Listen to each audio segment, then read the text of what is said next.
इस तरह का स्ट्रक्चर होते हैं। तुम बोलोगे भैया अब आप इसमें ये तो बताओ कि एक्सेल और सब इक्विटोरियल का क्या कहानी है इसमें। सब बताते सब बताओ। धीरे देखो यार, देखो ये सब चीज़ें जो है ना इम्पोर्टेंट है मेरे लिए। थोड़ा सा तुम्हें मुश्किल हो रहा है बताने में, क्योंकि मैं ये सब ना बहुत पहले पढ़ चुका हूँ। तो मुझे थोड़ा थोड़ा रिकैप करने में थोड़ी थोड़ी दिक्कत हो रही है, but I am giving my best to do it. And थोड़ी थोड़ी वीडियो में हल्की की गलती हो गई, छोटी मोटी गलतियाँ हो गई कि मैंने तुम्हें इस कॉन्सेप्ट को पहले बता दिया, बाद में बता दिया, तो I am sorry about it यार, प्लीज़। मैं तुम्हारे पैर पड़ता हूँ, सॉरी। मैं नेक्स्ट टाइम से नेक्स्ट वीडियो में जब ना मैं नेक्स्ट अच्छे से बनाऊंगा। अभी हम आगे पढ़ लेते हैं। पीपीपी में क्या होता है, एक्सियल बॉन्ड लेंथ होती है हमारी इक्वेटोरियल बॉन्ड लेंथ से छोटी हो जाती है। ऐसा क्यों होता है, जबकि हमें दिख रहा है कि एक्सियल और इक्वेटोरियल 90 डिग्री का आ रहा है, एक्सियल 180 डिग्री आ रहा है और इक्वेटोरियल 72 डिग्री आ रहा है। तो हाउ इज दिस पॉसिबल? ये भी तो फिर ऐसा होना चाहिए था कि एक्सियल बॉन्ड लेंथ बड़ी होनी चाहिए थी और इक्वेटोरियल बॉन्ड लेंथ छोटी होनी चाहिए थी। अब कहानी में आता है ट्विस्ट। अब मैं तुम्हें एक चीज दिखाता हूँ। हमने तो ये चक्कर देख लिया, इसे जल्दी से लिख लो, ठीक है?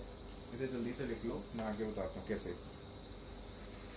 हाँ, इसका तुम हाइब्रिडाइजेशन भी पढ़ लेना, स्पीड ही रिलीज थी, तुम्हें पता होना चाहिए, ठीक है? तो एक मैं तुम्हें चीज बताता हूँ। तुम लोग को पता है cos 72 डिग्री क्या होता है? पता तो मुझे भी नहीं है, पर मैं तुम्हें थोड़ा सा इसको डायरेक्टली बता देता हूँ। cos 72 डिग्री जो होता है, जब हम लोग इसको बेंट सूल के फॉर्मूला से यूज करते हैं, 72 degree cos 72 degree equal to s upon s minus 1। तो इसमें क्या होता है, हमारी जो s की वैल्यू होती है हमेशा नेगेटिव आती है। तो जब s की वैल्यू नेगेटिव आएगी तो हमें हमेशा पता चल जाएगा कि इक्वेटोरियल बॉन्ड लेंथ हमेशा बढ़ेगी। और एक चीज और, अगर cos 90 से जब हम करते हैं s अपॉन s माइनस 1 तो जीरो आता है, तो उसमें भी हमें क्या दिखता है कि इक्वेटोरियल बॉन्ड लेंथ हमारी बढ़ रही है। तो ये जो केसेस होते हैं इक्वेटोरियल बॉन्ड लेंथ के होते हैं। जब मैंने बेंट सूल में तुम्हें एग्जांपल दिया था cos 90 का, याद करो cos 60 का भी मैंने दिया था, तो उसमें हमारा माइनस दिख रहा था। तो वो ऐसे कह सकती है उसमें इक्वेटोरियल बॉन्ड लेंथ जो थी वो डिक्रीज, मतलब वो बढ़ रही है और एक्सियल बॉन्ड लेंथ जो है वो कम हो रही है। It's an example of PVP.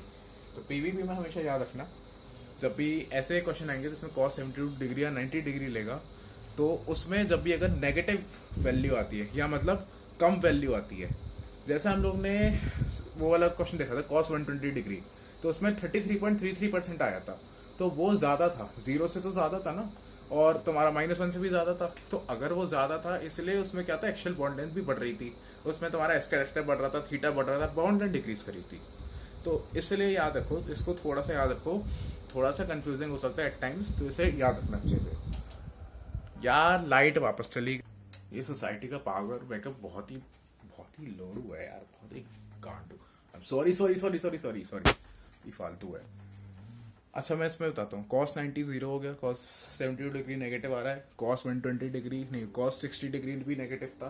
तो हमें इससे पता चल गया कि पीवीपी के उसमें आता है और ये इसमें हमेशा डिग्रीज होगी। तो ये क्वेश्चन ऐसे आते हैं तुम्हारे पेपर उठाना, और जेई मेंस के पीवाईक्यू, नीट के पीवाईक्यू, किसी भी एग्जाम के पीवाईक्यू उठाना, उसमें क्वेश्चन ऐसे मिलेंगे तुम्हें। उसमें तुम्हें जो भी, जिसमें तुम जब एस करेक्टर निकालोगे नेगेटिव आया तो हमेशा याद रखना, तो इक्वेटोरियल बॉन्ड लेंथ होगी वो बढ़ रही है, एक्चुअल बॉन्ड लेंथ डिक्रीज कर रही है। मेरा मतलब यही था बस समझाने का। ये तुम्हें समझ आ गया? इसको तुम अपने आप ही करके देख सकते हो। जो मैंने चार्ट बताया था उसमें मैंने तुम्हें सब उसका बताया था कि क्या क्या एंगल्स होते हैं। फिर मैं तुम्हें एक चीज बता देता हूँ, ये तुम्हारा एक्सियल है, equatorial equatorial equatorial equatorial equatorial. तुम बोल रहे भैया एक्सेल आ गया इतना सारा। हाँ भाई एक्सेल इतना सारा, ये इक्वेटोरियल कम है, से याद रखो, ये इंपॉर्टेंट चीज है, इस पे क्वेश्चन बनते हैं आराम से। इसे जल्दी से लिख लो, मैं साइड में उठाता हूँ। 5 4 3 2 1। तुम लोग सोच रहे हो कि मैं नाटक कर रहा हूँ कि लाइट गई है, पूरी लाइट गई भाई, नहीं आई लाइट। अब मुझे पूरा वापस ऑन करना पड़ेगा यार, देखो मुझे सब वापस ऑन करना पड़ रहा है। लाइट अपने आप गई है, अपने आप ऑन हुई है, मेरे हाथ दोनों ही पे, मैंने वीडियो पॉज नहीं करी। इसे जल्दी से लिख लो। बेंच रूल में तुमसे थोड़े से इजी क्वेश्चन कभी कभार पूछ सकते हैं। तो मैं ऐसे बोले कि तुम्हें एक कंपाउंड दे रखा है, उसका स्ट्रक्चर बनाओ और आइडेंटिफाई करो उसमें टीबीपी बन रहा है, पीबीपी बन रहा है। तो इसे इजीली हम सॉल्व कर सकते हैं। मैं तुम लोग को एग्जांपल देता हूँ जल्दी से। एग्जांपल 1 ये है SOCl4, ठीक है। इसको सॉल्व करते हैं। S यहाँ पर आ गया हमारा सेंट्रल एटम है, डबल बॉन्ड O पे लगेगा, Cl Cl Cl Cl Cl Cl Cl और Cl। अच्छा, हमें इसमें क्या दिख रहा है कि ये कौन सा स्ट्रक्चर है? ये है हमारा, इसमें देखो एक्सियल एक्सियल दिख रहा है, इक्वेटोरियल इक्वेटोरियल दिख रहा है, इक्वेटोरियल दिख रहा है। तो ये हमारा हो गया, ये हमारा हो गया TBP। ऐसे टाइप के भी क्वेश्चन आते हैं, तो इसमें याद रखना कि जिससे ज़्यादा बॉन्डेड होंगे तो वो हमेशा तुम्हारा सेंट्रल एटम रहेगा। एक और एग्जांपल दे देता हूँ तुम्हें, छोटा सा एग्जांपल है। ये 2 क्वेश्चन तुम्हारे होमवर्क है, इसको घर पे बैठ के सॉल्व करना। इनके स्ट्रक्चर बना के देखना, स्ट्रक्चर जो बनेंगे उसके हिसाब से बताना ये PBP है या TBP, ठीक है। या फिर तुम कमेंट्स में भी लिख सकते हो। अब मैं तुम्हें एक बहुत मेजर क्वेश्चन करने दूंगा, बहुत मेजर क्वेश्चन। ये क्वेश्चन बहुत बढ़िया है, तुम्हें भी करने में, सॉल्व करने में मजा आएगा। चलो इसको करते हैं जल्दी से। देखो इसमें बहुत प्यारा सा क्वेश्चन बनता है।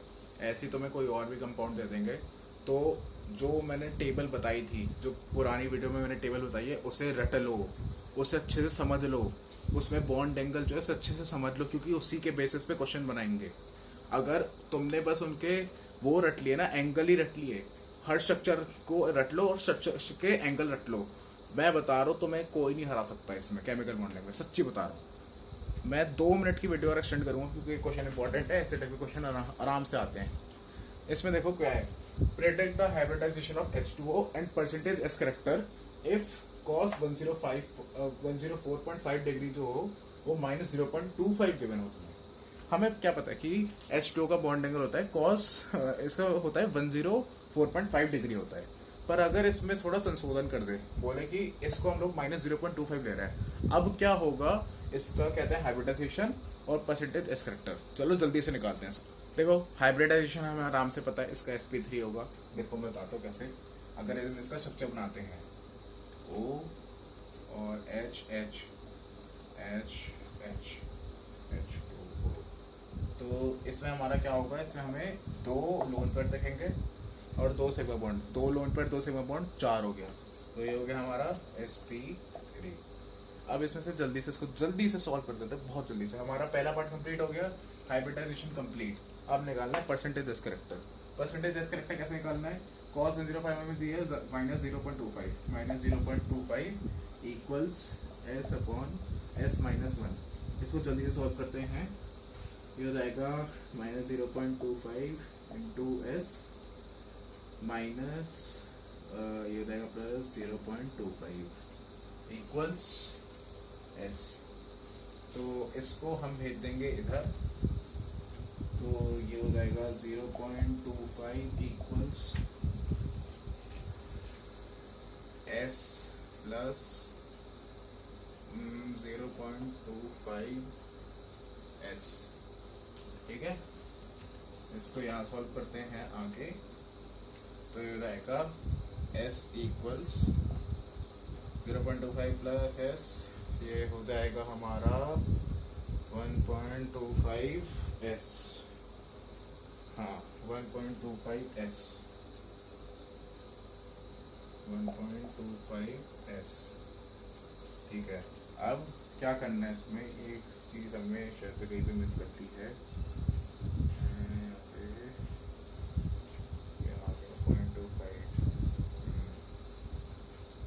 Oh shit shit shit, sorry sorry sorry, यहाँ पे आएगा 0.25, राइट। S तो हम यूज ऑलरेडी कर चुके हैं ना, ये 0.25 आएगा, राइट।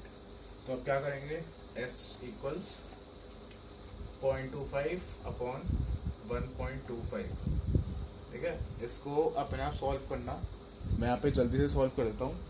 इसका आंसर तुम्हारा कुछ डेसिमल से बाहर जाकर आएगा, फिर तुम्हें इसको थोड़ा सा चेंज करना पड़ेगा आगे परसेंटेज में। तो मैं तुम्हें डायरेक्टली बता देता हूँ, ये आएगा कट के, ये हो जाएगा %S इक्वल्स टू 20%। ये तुम्हारा आंसर है। तो ये तुम्हारा परसेंटेज S करेक्टर आ गया। हाइब्रिडाइजेशन हमें पता चली गई है, क्योंकि यहाँ पे हमारे 2 सिग्मा और 2 लोन पेयर। ये क्वेश्चन पेपर में अगर लिखोगे ना, मतलब आंसर में 2 सिग्मा प्लस 2 लोन पेयर, आराम से बहुत बढ़िया मार्क्स मिलेंगे। क्योंकि कभी कभार ना क्या होता है, मैम को पता है कि sp3 है ही, पर तुम इसको जस्टिफाई करो sp3 कैसे है, क्योंकि देखो 2 लोन पेयर है, 2 सिग्मा बॉन्ड है, तो हमें पता चल गया। अच्छा, परसेंट टेस्ट करेक्टर तुम्हें पता चल गया कैसे निकालना है। इसी टाइप पे क्वेश्चन आएंगे। फिर मैं तुम्हें एक मैं तुम्हें क्वेश्चन दे देता हूँ होमवर्क के बेसिस पे, उसे करना, ठीक है। तो अपना होमवर्क देख लो।